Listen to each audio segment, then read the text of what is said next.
محسن بله ببین میخوام برات یه چایی بیارم بشین با هم صحبت کنیم. یه سوال خیلی خیلی مهمی دارم. بیا عزیزم.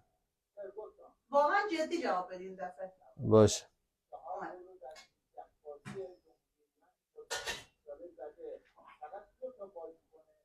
ببین چه چایی واسط ریختم. مرسی. ببین رنگ رو ببین.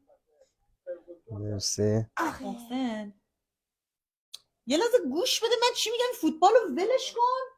هرچی میکشیم از این فوتبال. عشقم یه سوال خیلی خیلی مهم. میگم در طی روز واقعا چقدر به من فکر میکنی؟ کل روز به تو فکر میکنم. قربونت برم. من میشه آدم به بدبختیاش فکر نکنه. من بدبختی تو هم؟ آره دیگه. من بدبختی تو هم؟ آره هرچی قسط قرض وام خرج هرچی در میارم هر بدبختی هم به خاطر توه. من مجرد بودم این همه قسط قرض داشتم این همه بدبختی مگه داشتم خرج داشتم خرج آرایشگاه بوده خرج